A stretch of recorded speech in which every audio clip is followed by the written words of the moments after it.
Welcome to Too Fond of Books. My name is Janelle, and in this video I'm going to share the 20 books I've chosen for the BookTube Spin. I just discovered the BookTube Spin last night, and I went down a massive rabbit hole watching other people's BookTube Spin videos, and this is so fun. The BookTube Spin was created by Rick McDonnell, and I'm going to link to his announcement video down below. And it's just a way to kind of get some of those books read that have been on your TBR for a while, or maybe books that you want to read that maybe you find a bit intimidating. And so it's just a fun game where you randomly choose a book to read. So here's how it works. You pick 20 books from your TBR, you post the list numbered 1 through 20 publicly somewhere. So this video is my public posting of the list. And then on January 31st, Rick is going to post a video where he spins a wheel and randomly chooses a number between 1 and 20. The book associated with that number is the book that you have to read by March 31st. So this is so fun. In the end, it's only one book and you have 2 months to read it. So it's really easy to slip in with books that you've already planned to be reading maybe, or as part of other readathons or challenges that you are already involved in. I just really like any way that kind of is a fun way to choose a book to read or to turn things into a game. So I'm all over this. So thanks, Rick, for posting this video and making this fun game for us to play. All right, and so here are my 20 books. First up is A Florentine Death by Michele Giuttari. I'm sorry, I'm sure I'm completely butchering that name. This has been translated by Howard Curtis. Oh, and I should actually mention first, the first 6 books on this list are books that I've received for free, mostly from our library pop-up sale. It's called a pop-up sale, although the books have been free for a while. And that I don't anticipate keeping. I'm going to read these books and then put them out in our little free library. So that's what these first 6 books are. So A Florentine Death is a book set in Florence, and the main character is the head of Florence's elite police force, and he has to deal with a rising murder rate and high levels of mafia activity. Book number 2 on the list is Donna Tartt's The Secret History. This is a book from the 90s. I've been hearing about it all over BookTube 92. It's set in New England, about college students who get up to all kinds of things, including murder, I believe. Book number 3 on the list is Allison Brennan's Cold as Ice. I received this in a Goodreads giveaway, and it is a book that is like part of a long series, I believe, about FBI agent Lucy Kincaid. The 4th on the list is An Irish Doctor in Love and at Sea by Patrick Taylor. This is part of his Irish Country Doctor series.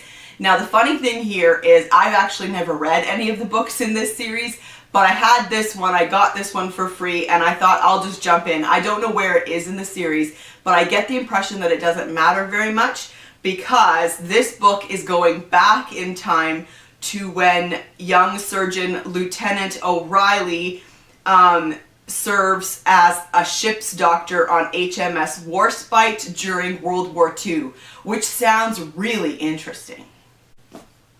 Book number 5, Tess Gerritsen's Rizzolian Isles Last to Die. This is a series that I read when I remember to.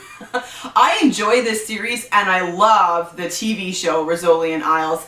But it's just one of those ones that I forget about, and so this one I saw for free at the library, and I don't remember reading it, and so I grabbed it, and yeah, I think that it's going to be pretty good. So that is number 5. And then number 6 is Court of Lions by Jane Johnson. This is I think it's like a dual timeline. So in current day we have Kate Fordham, who flees to the city of Granada. She is escaping a terrible trauma.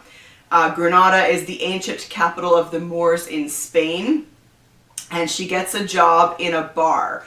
One day in the glorious gardens of the Alhambra, once home to Sultan Abu Abdullah Muhammad, also known as Boabdil, she finds a scrap of paper hidden in one of the ancient walls. Upon it, in strange symbols, has been inscribed a message from another age. It has lain undiscovered since before the fall of Granada in 1492, when the city was surrendered to Queen Isabella and King Ferdinand. So that just sounds really interesting. I don't know a lot about Granada or the time of the Moors in Spain, and so yeah, that sounds really good. 7 on the list. So the next books on the list, I didn't split them into categories like other people have done.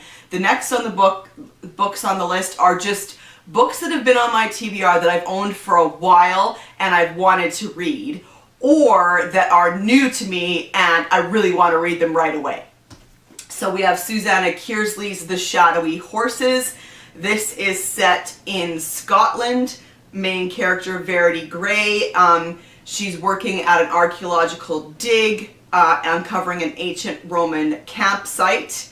Her boss has spent his life searching for the resting place of the lost 9th Roman Legion, and then a boy claims to have seen a Roman soldier walking in the fields, a ghostly sentinel who guards the bodies of his long dead comrades.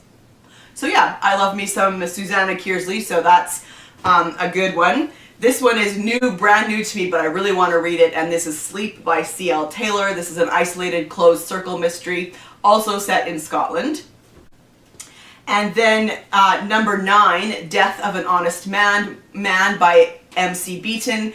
And this one I want to get to because I love the Hamish Macbeth series, and this is the last book that she wrote before she passed away. As far as I know, her editors may come out with other books that she was working on or whatever, but yeah, so this one's going to be bittersweet, but I'm looking forward to it.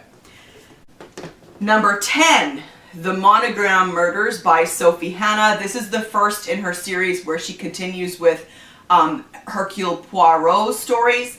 And so I'm very interested to see, because Sophie Hannah is not Agatha Christie, but we'll see how she writes Hercule Poirot and what kind of a mystery she gets him involved in. So I'm really curious about that.